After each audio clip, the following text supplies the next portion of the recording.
واحدہ فاذا هم بالساہرہ، ایک آواز سے تمہیں ماروں گا اور اسی آواز سے تمہیں اٹھاؤں گا اور تم میرے سامنے کھڑے ہوگے، اور پھر فریق فی الجنت و فریق فی السعیر، ایک کو جنت کا فیصلہ کروں گا، ایک کے لیے آگ کا فیصلہ کروں گا۔ تو یہ اللہ نے ہمیں دیا۔ اب میرے بچوں، ہمارے سامنے صرف یہی نہیں کہ ہم نے کمانا ہے یا ہم نے ڈاکٹر بننا ہے، بیوروکریٹ بننا ہے، 22ویں گریڈ تک پہنچنا ہے۔ ہائے ہائے، ایک ہمارے تھے والد صاحب کے دوست زمیندار، ان کا بیٹے نے نا ٹاپ کیا، اس میں ٹاپ کیا بلکہ سارے ریکارڈ توڑے، وہ CSS کے ایگزامینیشن میں نا ٹاپ کیا اور سارے ریکارڈ پچھلے توڑے۔ تو ان کے والد سے ملاقات ہوئی نا تو کہنے لگے انشاءاللہ میرے بیٹے نے سیکٹری بننا ہی بننا ہے، اتنے خوش افسر تو بڑا بن گیا۔ کچھ عرصہ پہلے فرمانے لگے جس بیٹے کی خاطر سب کچھ قربان کیا اسی بیٹے نے مجھے ذبح کر دیا۔ وہ CSS میں تو ٹاپ کر گیا لیکن وہ انسان نہ بنا، تو باپ پر اور ماں پر وہ چڑھائیاں کی کہ ماں باپ 8 آنسو روئے کہ بیٹا اس سے تو اچھا تھا تو ان پڑھ رہتا، ہماری خدمت تو کرتا، تجھے پڑھا کے ہم نے کیا پایا۔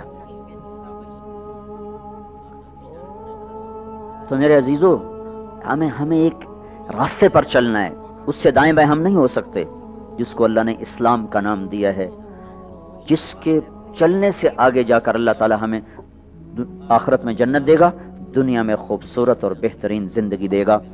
اس کے کچھ آداب ہیں جس کو ہم سیکھیں گے تو ہم اچھے انسان بھی بنیں گے، اچھے افسر بھی بنیں گے۔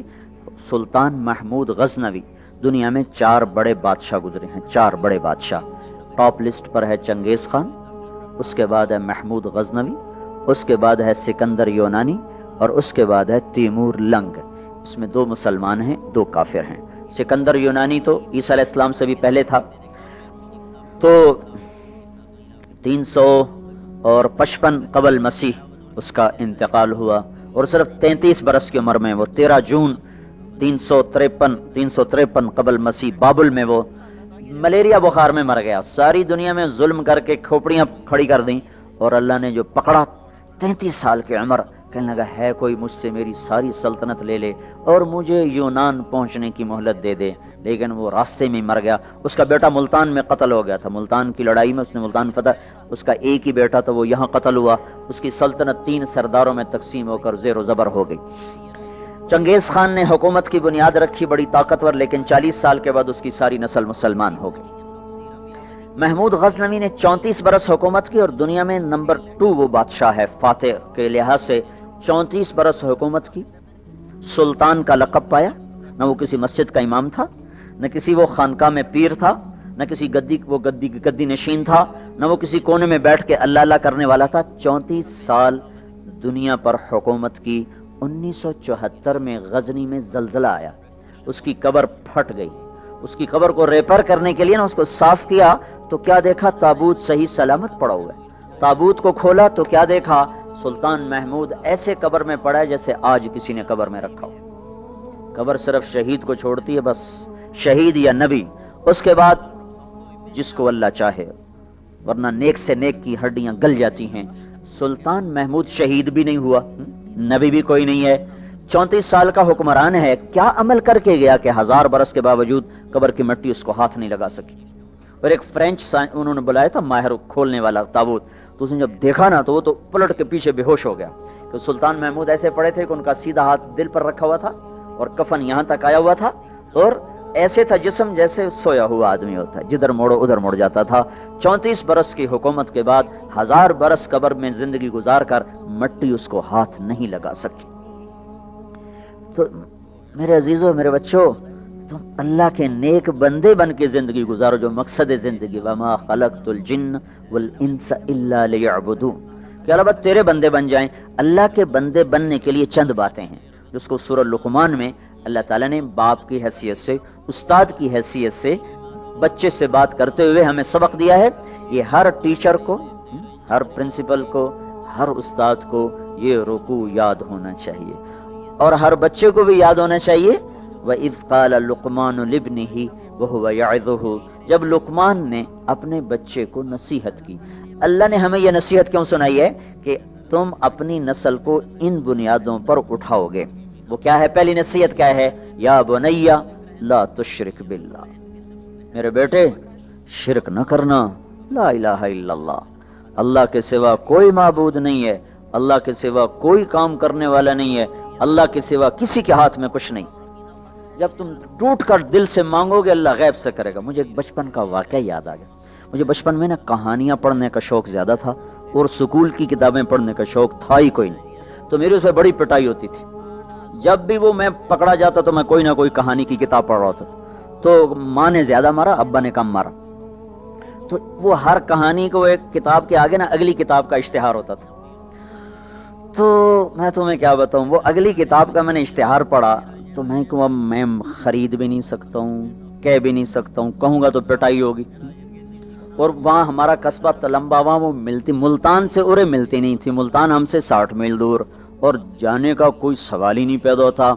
تو میں روزانہ جب سکول جاتا نا تو میں کہتا یا اللہ کسی جن کو بھیج جو بک سٹال سے کتاب اٹھائے میری ٹیبل پہ رکھ دے۔ یہ میں جاتے جاتے دعا کرتا، تو جب سکول سے چھٹے تو میں کہتا یا اللہ کسی جن کو بھیج دے جو بک سٹال سے کتاب اٹھائے اور میری ٹیبل پہ رکھ دے، نہ میری ماں کو پتہ چلے نہ میرے باپ کو پتہ چلے۔ آپ یقین مانو میں نے 1 مہینہ یہ دعا مانگی، روز، چھوٹا سا بچہ میں، 6-7 سال، میری عمر 8 سال، میں دعا مانگتا جاتا، دعا مانگتا تھا۔ اللہ کی قسم ایک دن میں آیا تو میرے ٹیبل پر وہ کتاب پڑی ہوئی تھی۔ میرے ماں باپ تو لے کے دے نہیں سکتے، وہ تو الٹا مجھ سے میری پٹائی کرتے تھے۔ ایک دفعہ میں نے چوری چھپے کتابیں خریدی، مجھے بڑی پٹائی ہوئی تھی میری، وہ کتابیں بھی چھن گئی اور پٹائی بھی نقد ہوئی۔ تو میں ماں باپ سے تو کہہ نہیں سکتا تھا۔ تو 1 مہینے کے بعد میں کیا دیکھتا ہوں کہ میرے ٹیبل کے اوپر وہ کتاب پڑی، اور میری ماں قریب سے گزری، میرا تو اور دل نیچے چلا گیا۔ میں نے کہا ادھر اس کی نظر پڑ گئی تو پھر پٹائی ہوگی۔ جو میں تھوڑا سا آگے میں نے جھپٹا مار کے کتاب اٹھا، بھاگ گیا باہر، پھر اس کو چھپایا، پھر قسطوں میں اس کو پڑھا۔ یہ لا الہ الا اللہ، جب تم اللہ پر اعتماد کر کے ہاتھ اٹھاؤ گے تو اللہ کبھی تمہارے ہاتھ خالی نہ بھیجے۔ اللہ میرے ساتھ ہے، اللہ میرے ساتھ ہے، یہ پہلا سبق ہے لا الہ الا اللہ، جو اللہ نے اپنے فضل سے دے دیا کہ ہم چھوٹے چھوٹے تھے، ہماری ماں نے ہمیں لا الہ الا اللہ سکھانا شروع کیا، اللہ سکھانا شروع کیا۔ تو کسی بھی مسلمان بچے بچی بڑے چھوٹے کے لیے زندگی کا سب سے پہلا سبق ہے کہ اس کا تعلق اللہ سے ہو، وہ اللہ کی عظمت ہیبت سے اس کا دل بھر جائے۔ دوسرا سب اللہ کے بعد کس کا حق بنتا ہے؟ تو اللہ نے کہا وَوَصَّيْنَا الْإِنسَانَ بِوَالِدَيْهِ، کہ ہم نے تمہیں نا تمہارے ماں باپ کے بارے میں خاص طور پر نصیحت کی ہے۔ ذکر کیا ماں باپ کا، اور آگے تفصیل میں گئے، ماں کو صرف ذکر کیا، حملتہ امہ وہنن علی وہن، تیری ماں نے تجھے اٹھایا بڑے دردوں کے ساتھ۔ یہ وہنن علی وہن، دردوں کے ساتھ، لیکن عربی زبان بڑی خوبصورت ہے، یہ ترجمے سے اس کی اصل تعبیر سامنے نہیں آتی۔ اس کا اللہ تعالیٰ کیوں کہہ رہا ہے یہ ہے نا میری ہتھیلی، اس پر آپ چیزیں رکھ دو، تو جب یہ جگہ پر ہو جائے گی نا تو اس کے بعد رکھنے کی جگہ کوئی نہیں اس کے اوپر، تو اب اس کے اوپر چیزیں رکھی جائیں گی، اوپر رکھی جائیں گی ایسے۔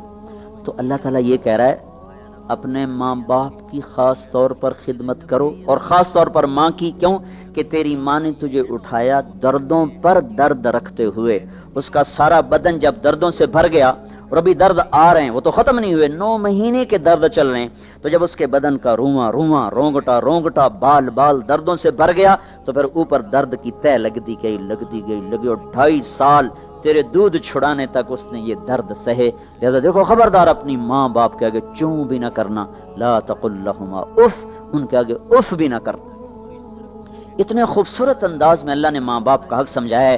انشکر لی ولوالدیک، میرے آپ بچے ہو، میں تمہیں عربی سمجھا نہیں سکتا ہوں، انشکر لی ولوالدیک، اللہ اس میں کتنی طاقت سے کہہ رہا ہے۔ ایک ہی بریکٹ میں اللہ اپنے آپ کو اور ماں باپ کو لا رہا ہے کہ میرا اور اپنے ماں باپ کا شکر گزار بن۔ اب میری اور آپ کی، میری بھی بدقسمتی رہی کہ میں 11 سال کی عمر میں ماں باپ سے جدا ہو گیا، اور آپ کی بھی یہ ایک بدقسمتی بھی ہے کہ آپ ماں باپ کی سے دور ہو، ان کی خدمت سے دور ہو۔ چھٹیوں میں یہ ساری کسر پوری کیا کرو۔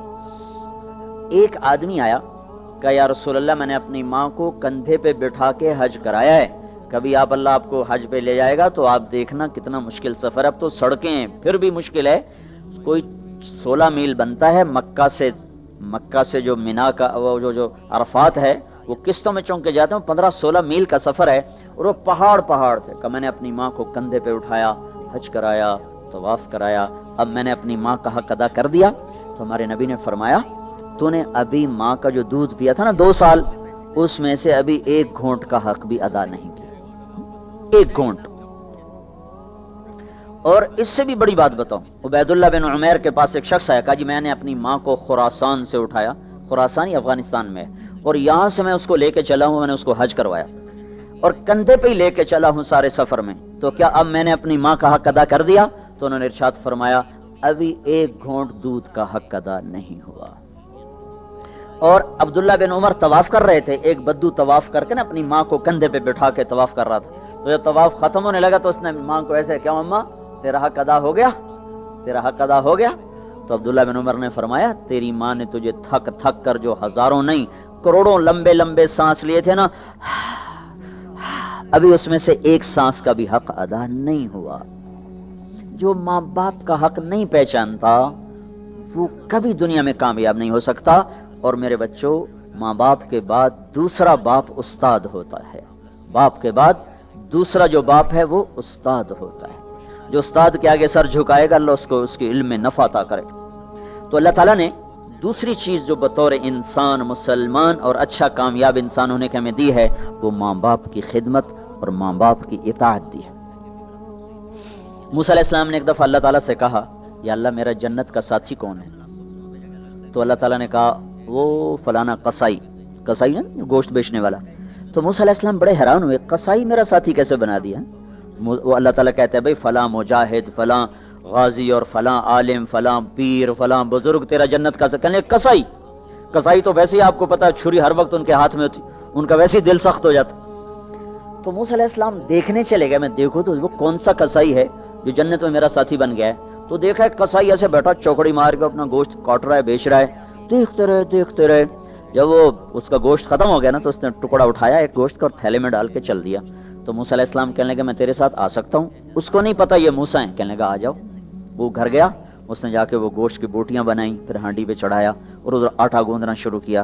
پھر آٹا گوندنے کے بعد رکھ دیا, وہ تھوڑا سا نرم ہونے میں اس کے لیے چھوڑ دیا. پھر ہانڈی پہ آ گیا, اس کو پکایا, اتنے میں آٹا نرم ہو گیا تو اس نے اس کی روٹیاں پکائیں. پھر اس کو پلیٹ میں سجایا, تھالی میں سجایا اور ٹرے اٹھا کر ایک بوڑھی عورت ایسے لیٹی پڑی تو اس کو اس نے اٹھا کے کندھا دیا اور نوالے بنا کے اس کو کھلاتا رہا.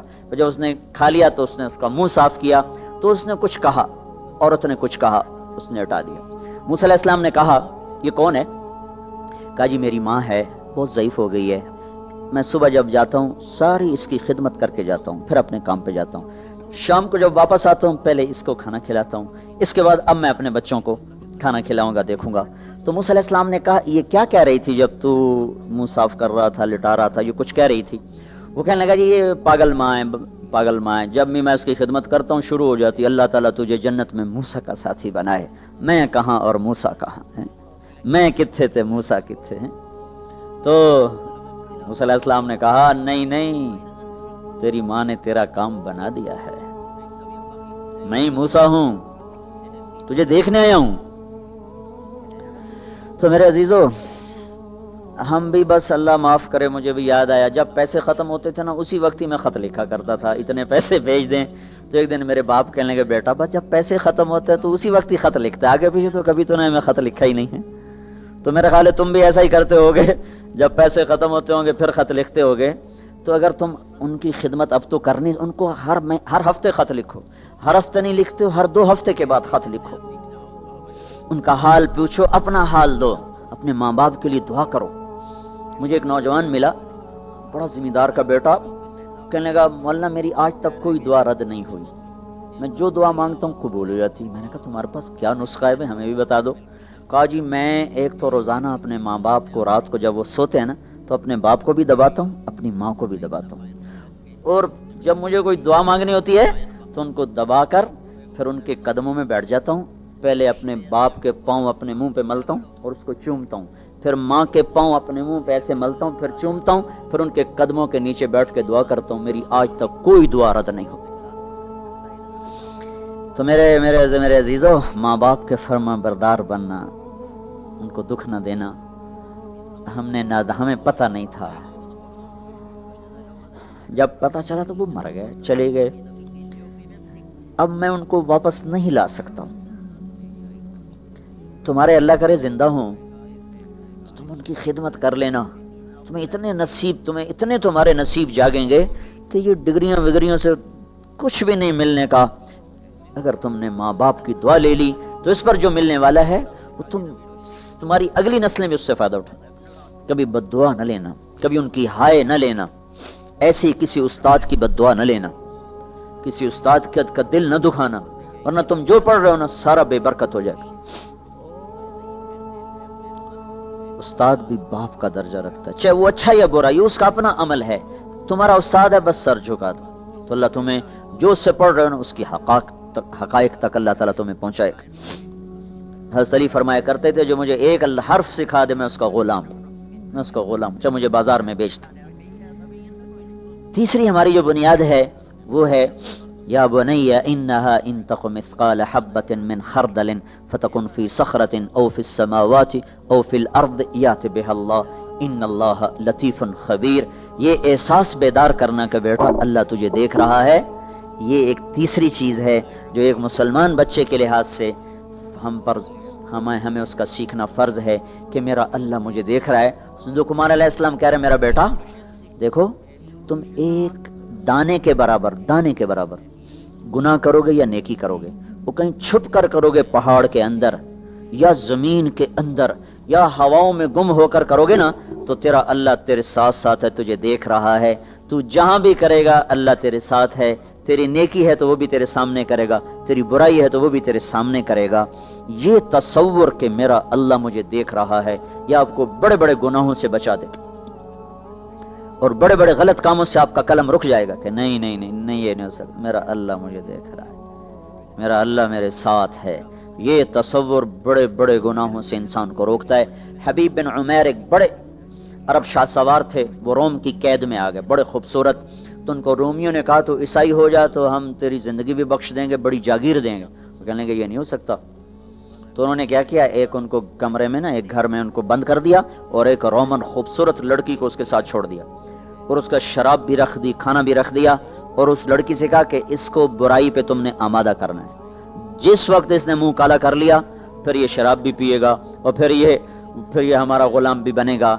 3 دن 3 راتیں وہ لڑکی ان کو دعوت دیتی رہی اور ان کی نظر یہاں سے اوپر نہ اٹھی۔ جب نظر خراب نہ ہو تو دنیا کی کوئی طاقت اس دل کو خراب نہیں کر سکتی، جب نظر خراب ہو جاتی ہے پھر دل خراب ہو جاتا ہے۔ تو 3 دن کے بعد کہنے لگی تو کیا بلا ہے، نہ کھاتا ہے نہ پیتا ہے نہ دیکھتا ہے، تمہیں کیا چیز روک رہی ہے؟ وہ کہنے لگے میرا اللہ مجھے دیکھ رہا ہے، مجھے یہی چیز روک رہی۔ تو اس نے کہا تو ایسا عظیم انسان ہے کہ میں تجھے خود رہا کراؤں گا، میں تمہیں خود رہا کراؤں گا۔ تو اس نے رات کو آ کر دروازہ کھولا اور اس کو پیسے بھی دیے، کھانا بھی دیا کہ یہ ستارہ ہے اس کو سیدھے ہاتھ پہ رکھنا اور چلتے رہنا، عراق پہنچ جاؤ گے۔ یہ وہ تصور ہے میرا اللہ مجھے دیکھ رہا ہے جس نے ان کو اس برائی سے روکا بند کمرے میں۔ چوتھی چیز کیا ہے؟ یا بنی اقم الصلاۃ، میرے بیٹے نماز پڑھنا۔ نماز مسلمان کی نشانی ہے۔ علماء نے لکھا ہے کہ کافر کے بعد سب سے بڑا متکبر بے نمازی ہے۔ آپ حیران ہوں گے یہ مول صاحب کیا کہہ رہے ہیں، کافر تو سب سے بڑا متکبر ہے جو اللہ کو مانتا ہی نہیں، کافر کے بعد سب سے بڑا متکبر بے نمازی ہے۔ ایک آپ کو مثال دے، یہ آپ کے پرنسپل صاحب آپ کے سامنے بیٹھے، لیکن بیٹا بات سنو، آپ ایسے بیٹھے رہو دیکھتے رہو، پھر کہیں بیٹا بات سنو، آپ پھر نہ ہاں کرو نہ کرو، ایسے ان کو دیکھتے رہو، پھر چوتھی دفعہ بولیں بیٹا بات سنو، پھر بھی آپ جواب نہ دو، پھر آپ کو بولیں بیٹا بات سنو، پھر بھی آپ جواب نہ دو، تو یہ کتنی بڑی خطا ہے۔ اور استاد کا کیا تاثر بنے گا، کتنا بڑا متکبر بچہ ہے کہ میں استاد ہو کے بلا رہا ہوں میری بات ہی نہیں سن رہا۔ یہ بات سمجھ میں آ رہی ہے؟ ذرا اس کو اسیس کرو کہ استاد آپ کو کہہ رہا ہو بیٹا ادھر آئیے اور آپ کہیں ہاں اور نہ بس ایسے ہی بیٹھے رہو۔ تو جب اللہ کہتا ہے حی علی الصلاۃ، بچوں آ جاؤ نماز کے لیے، اور تم کو جو مجھے فرصت نہیں ہے، میرا پیپر ہو رہا ہے، میرا کام زیادہ ہے، تو اللہ کی آواز پر نہ اٹھنے والا یہ دنیا کا سب سے بڑا متکبر ہے کافر کے بعد۔ اور ایک اور بات اللہ کے نبی نے فرمائی الجفا کل الجفا،